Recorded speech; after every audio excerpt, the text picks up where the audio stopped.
कोमल नाम की एक अनाथ बच्ची खानपुर गांव में एक छोटी सी झोपड़ी में रहती थी। उसके माँ बाप इस दुनिया में नहीं थे। कोमल के घर में उसका ध्यान रखने वाला कोई नहीं था। वो अभी 6 साल की थी। उसे अभी अपने बाल बनाने भी नहीं आते थे, जिसकी वजह से उसके बाल बहुत खराब हो गए थे। गांव के बच्चे भी कोमल को बहुत चिढ़ाते थे। एक दिन कोमल गांव के बच्चों के पास जाती है।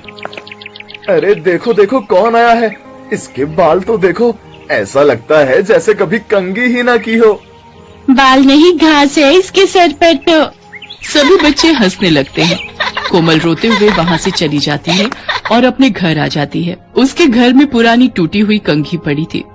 मैं भी अपने बाल कंघी से ठीक कर दूंगी। वो उस कंघी से अपने बालों को कंघी करने लगती है, लेकिन उसके बाल इतनी बुरी तरह से उलझ गए थे कि उनको ठीक करना आसान काम नहीं था। माँ अब कहाँ चली गई? यहाँ कोई भी मेरे बाल नहीं बनाता। सब बच्चे मुझे चिढ़ाते हैं, मेरे बाल घास जैसे हैं। अगर आप होती तो मेरे बाल भी बाकी बच्चों की तरह सुंदर होते। कोमल जोर जोर से रोने लगती है, लेकिन उसके घर में उसे सुनने वाला कोई नहीं था। कुछ दिन बाद कोमल जंगल से लकड़ियाँ लेने जाती है। जंगल से लकड़ियाँ निकालते समय उसके बाल झाड़ियों में फंस जाते हैं। अरे ये मेरे बाल कहाँ फंस गए? बहुत कोशिश करने के बाद भी बाल झाड़ियों से निकल नहीं रहे थे। कोमल रोते हुए भगवान को याद कर रही थी। हे भगवान, ये मैं कहाँ फंस गई? अब मैं यहाँ से कैसे निकलूं? मेरे बाल बहुत दुख रहे हैं, मेरी मदद करो भगवान। और तभी वहाँ लगे एक बड़े से पेड़ से आवाज आती है, तुम रोना बंद करो, मैं अभी तुम्हारे बाल निकालता हूँ। तभी पेड़ की जादुई शक्ति से कोमल के बाल झाड़ियों से निकल जाते हैं। कोमल डरते हुए उस पेड़ की तरफ देखती है। तुम घबराओ मत, मैं तुम्हें कुछ नहीं करूँगा। मैं एक जादुई पेड़ हूँ। जादुई पेड़? आपका बहुत बहुत धन्यवाद। आप नहीं होते तो मैं जंगल में ही रह जाती। तुम यहाँ क्या कर रही हो? मैं लकड़ियाँ लेने आई थी यहाँ, लेकिन मेरे बाल घास जैसे हैं, इसलिए झाड़ियों में उलझ गए। मेरे माँ बाप इस दुनिया में नहीं है। घर में मेरा ध्यान रखने वाला भी कोई नहीं था, और न ही मुझे बाल बनाना आता था। तभी से मेरे बाल ऐसे घास जैसे हो गए। मैंने इनको ठीक करने की बहुत कोशिश करी, लेकिन अब ये ठीक ही नहीं होते। मेरे ऐसे बाल देखकर मुझे गांव के सभी बच्चे भी चिढ़ाते हैं। ऐसा बोलते हुए कोमल की आंखें भर आती हैं। अब तुम्हें कोई नहीं चिढ़ाएगा। तभी वो जादुई पेड़ अपनी शक्तियों से कोमल के बाल सुनहरे रंग के कर देता है। अरे मेरे बाल सोने के बाल हो गए। कोमल अपने सोने के बाल देखकर बहुत खुश होती है। अब तुम्हारे बाल सोने के बाल बन गए हैं। तुम्हारे बाल दुनिया में सबसे सुंदर होंगे। अब तुम्हें कोई भी घास जैसे बाल बोलकर नहीं चिढ़ाएगा। कोमल अब घर आ जाती है। उसे रास्ते में जो भी देखता है उसके सोने के बाल देखकर सब हैरान हो जाते हैं। 2 औरतें आपस में बातें करती हैं। अरे वो देखो, सोने के बाल वाली लड़की कितनी सुंदर लग रही है। अरे ये तो कोमल है, इसके बाल तो घास के जैसे थे, इसके बाल इतने सुंदर कैसे हो गए? गांव में चारों ओर सिर्फ कोमल के बालों की ही चर्चा हो रही थी। कोमल भी अपने सुनहरे रंग के बालों को देखकर बहुत खुश थी। सब लड़कियां कोमल से बालों का राज पूछती हैं। ऐसे ही समय बीतता गया और कोमल भी अब जवान हो गई। सुनहरे बालों के साथ उसकी जवानी और भी निखर कर आती थी। अब वो बहुत सुंदर हो गई थी। एक दिन दूसरे राज्य का राजा भी खानपुर गांव के जंगल में शिकार करने आया था। शिकार करते करते राजा अपने सिपाहियों से अलग हो जाता है। तभी राजा को एक हिरन दिखाई देता है और उसके साथ हिरन का बच्चा भी था। राजा उन लोगों का शिकार करने उनके पीछे भागता है। हिरन अपने बच्चे को साथ लेकर भाग रहा था, लेकिन हिरन का बच्चा झाड़ियों में उलझ जाता है, जिसकी वजह से वो भाग नहीं पा रहा था। अपने बच्चे को ऐसे देखकर हिरन भी वहीं रुक जाता है। पीछे से राजा देखता है हिरन का बच्चा वहीं फंस गया है। अब कहाँ जाओगे अपने बच्चे को छोड़कर? अभी बताता हूँ। तभी अचानक कोमल भी वहां आ जाती है। कोमल उस बच्चे को देखती है तो हिरन के बच्चे को छुड़ाने लगती है। अरे घबराओ नहीं, तुम्हें कुछ नहीं होगा, मैं तुम्हें कुछ नहीं करूंगी।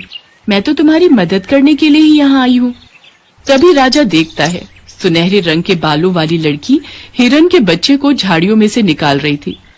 राजा उसके सुनहरे बालों को देखता ही रह जाता है। इतने सुंदर सुनहरे रंग के बाल, आखिर कौन है ये लड़की जिसके सोने के बाल हैं? मैंने आज तक इतने सुंदर बालों वाली लड़की नहीं देखी। राजा ये सोचते हुए आगे जाता है और जैसे ही उस जगह पहुंचता है तो वो देखता है कि हिरन और उसका बच्चा वहां नहीं थे और वो सुनहरे रंग के बालों वाली लड़की भी वहां नहीं थी। अरे, अब कहां चली गई वो लड़की? अभी तो यहीं थी। कुछ देर के बाद राजा के सिपाही भी वहां पहुंच जाते हैं। राजा अपने सिपाहियों से कहता है, मैंने अभी अभी एक सुनहरे बालों वाली लड़की को यहां देखा था। उसके बाल सुनहरे रंग के, बहुत ही सुंदर बाल हैं। जाओ, जाकर सारे गांव में पता करो कि वो लड़की कौन है। मुझे उससे शादी करनी है। तभी राजा के सिपाही गांव में जाते हैं और गांव वालों से पूछते हैं, इस गांव में सुनहरे बालों वाली लड़की कोई रहती है? हमारे राजा उससे मिलना चाहते हैं। हाँ, कोमल बिटिया के बाल सुनहरे रंग के हैं और वो सामने वाली झोपड़ी में रहती है। सिपाही अपने राजा के पास जाते हैं और उन्हें कोमल के घर ले जाते हैं। राजा झोपड़ी के बाहर जाकर खड़ा हो जाता है और आवाज देते हुए कहता है, कोई है अंदर? राजा की आवाज सुनकर कोमल बाहर आ जाती है। राजा दरवाजे के बाहर खड़े थे। जी कहिए। राजा कोमल को देखते रह जाते हैं। कोमल सुनहरे रंग के बालों के साथ बहुत सुंदर लग रही थी। जितने सुंदर बाल उतनी सुंदर सूरत। अब तो यही मेरी पत्नी बनेगी। अपने माँ बाबा को बुलाइए, हमें उनसे कुछ जरूरी बात करनी है। कोमल बताती है कि उसके घर में कोई नहीं है, वो अकेली रहती है। उसके माँ बाप इस दुनिया में नहीं है। राजा कोमल को अपने बारे में बताता है। मैं सूरत का राजा हूं और यहां शिकार करने आया था। मैंने तुम्हें जंगल में देखा था। जिस हिरन के बच्चे को आपने छुड़ाया था, मैं उसका शिकार करने वाला था, लेकिन तुम्हारे सुनहरे बाल देखकर मैं तुम्हें देखता ही रह गया। क्या आप उस हिरन का शिकार करने वाले थे? लेकिन क्यों? इतने प्यारे जानवर को आप क्यों मारना चाहते हो? हमें आप बहुत पसंद हैं। हम आपसे शादी करना चाहते हैं। और हाँ, अगर आप हमसे शादी करने को तैयार हो गई तो मैं अभी से शिकार करना छोड़ दूंगा। राजा की इस बात ने कोमल का दिल जीत लिया था और पहली बार इतने बड़े राजा ने कोमल को शादी के लिए पूछा था। कोमल भी इतने बड़े राजा को मना नहीं कर पाई, क्योंकि वो बचपन से ही अकेली रह रही थी और कभी उसने ऐसा प्यार नहीं देखा था। फिर वो राजा गांव के मंदिर में जाकर सबके सामने कोमल से शादी करता है और कोमल को अपने साथ अपने महल में ले जाता है। राजा कोमल से बहुत प्यार करता है और कोमल के कहने पर वो शिकार करना भी छोड़ देता है। अब कोमल के पास हर खुशी थी। बचपन से ही वो जिस प्यार के लिए तरस रही थी, वो उसे अब मिल जाता है। सुहानी अपने पिता महेंद्र के साथ रूपनगर में रहती थी। बचपन में जब सुहानी की मां का देहांत हो गया तो उसके पिता ने दूसरा विवाह कर लिया। सुहानी की सौतेली मां सुधा शादी के बाद अपनी बेटी ज्योति को भी साथ लाई थी। सुहानी और ज्योति अब बड़ी हो चुकी थी। सुहानी देखने में बहुत सुंदर थी। उसके लंबे काले और घने बाल उसकी सुंदरता में चार चांद लगा देते थे। ये देखकर सुधा सुहानी से बहुत ईर्ष्या करती थी। एक दिन, ज्योति, तुझे कितनी बार बोला है तू भी सुहानी जैसे सुंदर बालों वाली बन। देख उसके बाल कितने काले, लंबे और घने हैं। पता नहीं कितने महंगे महंगे इत्र और खुशबू वाली जड़ी बूटियां लाकर दी हुई हैं। पर तुझे घूमने से फुर्सत मिले तो तू बालों पर ध्यान देना। सुहानी को देख कितने सुंदर बाल है उसके। माँ, सुहानी के बाल बचपन से ही बहुत सुंदर हैं। मेरे बाल उसके जैसे नहीं है तो इसमें मेरी क्या गलती है? सुधा, सुहानी के लिए जो रिश्ते की बात की थी, उन लोगों को सुहानी पसंद आ गई है। वो लोग अगले महीने ही विवाह के लिए बोल रहे हैं। मैं सुहानी को ये खुशखबरी बताकर आता हूँ। पिताजी, मैं आपको छोड़कर कहीं नहीं जाऊंगी। मुझे कोई विवाह नहीं करना। नहीं सुहानी बिटिया, हर कन्या के पिता को ये आस होती है कि उसकी पुत्री विवाह करके सकुशल अपनी ससुराल जाए। और फिर धर्मचंद जी जाने माने व्यापारी हैं, तो उनके पुत्र के साथ बहुत खुश रहेगी। और फिर सुहानी की शादी धर्मचंद जी के बेटे सुमेर चंद के साथ हो जाती है। सुहानी को अच्छा और पैसे वाला घर मिलता देख सुधा जलन से भर जाती है। मेरी पुत्री ज्योति का रिश्ता भी तो इतने बड़े सेठ के घर हो सकता था, पर इस सुहानी की वजह से ये संभव नहीं हो पाया। मैं भी देखती हूँ इसका विवाह इतने बड़े घराने में कैसे होता है। मेरी ये दवाई अपना असर दिखा देगी। सुहानी, जाओ जल्दी से स्नान कर लो, फिर विवाह के लिए तैयार भी होना है। हे भगवान, मेरे बाल कहाँ गए? मेरे सिर के तो सारे बाल गायब हो गए। ये कैसे हो गया? मैं गंजी हो गई, मेरे बाल कहाँ चले गए? पिताजी, पता नहीं, मैं नहाकर बाहर आई हूं तो देखा मेरे सिर पर बाल नहीं है। पिताजी, अब मैं क्या करूं? हे राम, ये क्या हो गया? तुम्हारे बालों से ही तो तुम्हारी सुंदरता थी, अब तुम गंजी हो गई हो। अब तो कोई भी तुमसे विवाह नहीं करेगा। ये सब क्या हो गया प्रभु? मेरी बेटी के साथ ऐसा क्यों हुआ? मेरी बेटी ने कभी किसी का बुरा नहीं चाहा, फिर उसको ही ये दुख क्यों मिला? सुहानी का रिश्ता टूट जाता है। महेंद्र भी सुहानी को लेकर अब बहुत दुखी रहने लगा था। सुहानी जब अपने पिता को दुखी देखती तो वो भी फूट फूट कर रो पड़ती थी, और ऐसा होते देख सुधा और ज्योति मन ही मन बहुत खुश होती थी। अब तो नगर के लोग भी जब सुहानी को देखते तो उसे गंजी कहकर उससे डर कर भाग जाते।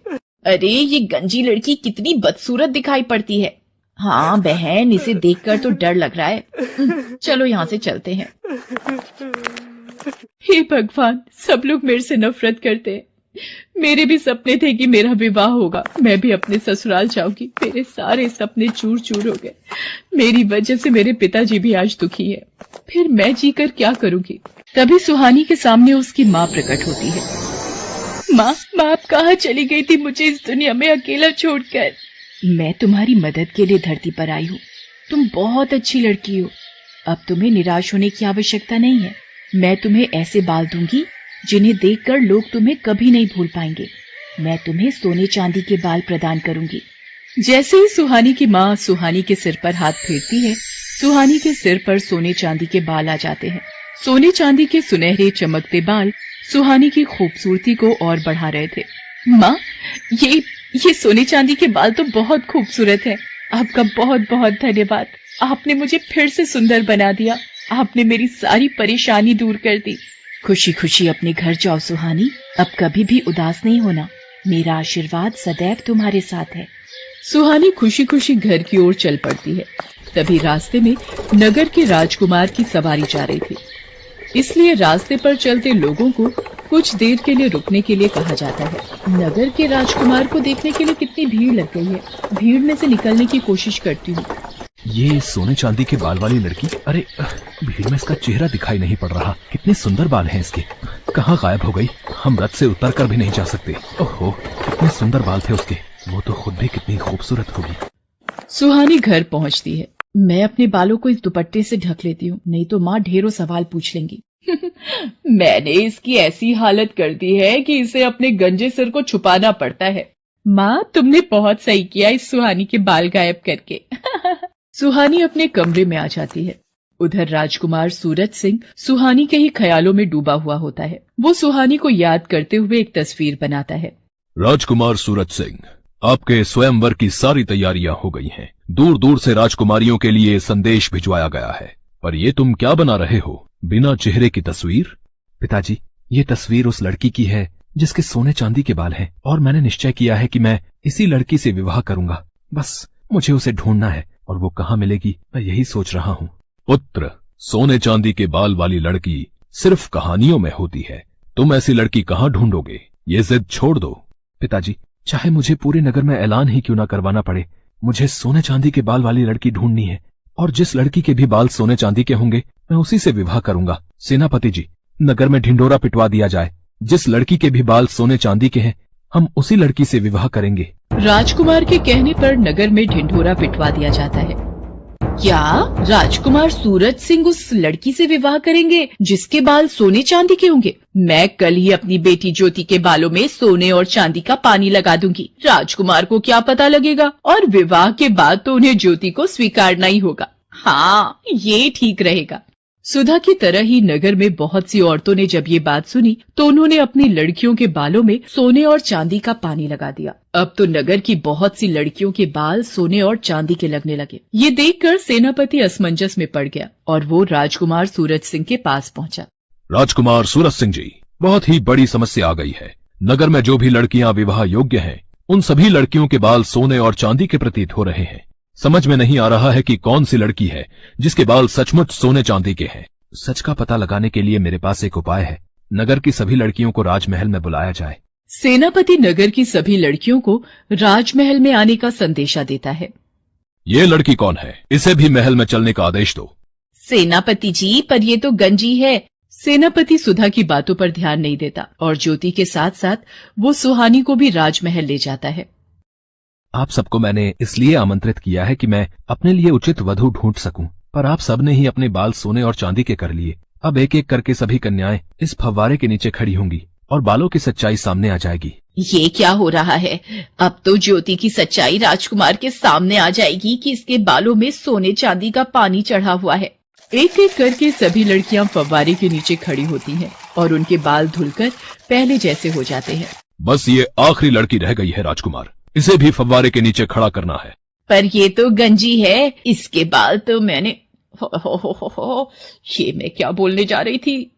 इनमें से तो कोई भी लड़की सोने चांदी के बाल वाली नहीं निकली। पता नहीं वो कौन थी। बस ये आखिरी उम्मीद रह गई है। सुहानी घबराते हुए सिर से अपना दुपट्टा उतारती है। सुधा और नगर के सभी लोगों की निगाहें सुहानी के सोने चांदी के बाल देखकर दंग रह जाती हैं। सुहानी फव्वारे के नीचे खड़ी हो जाती है। उसके बाल तो सचमुच सोने चांदी के थे। ये देखकर राजकुमार खुश हो जाता है।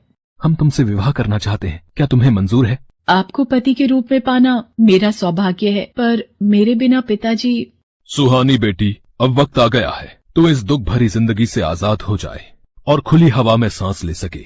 तुझे जीवन में बहुत दुख मिले हैं, पर अब राजकुमार सूरज सिंह के साथ विवाह करके तुम बहुत खुश रहोगी। सदा खुश रहो मेरी बच्ची। सुहानी को उसकी अच्छाई का फल मिल जाता है और राजकुमार सूरज सिंह के साथ उसका विवाह संपन्न हो जाता है और सुधा अपने हाथ मलती रह जाती है।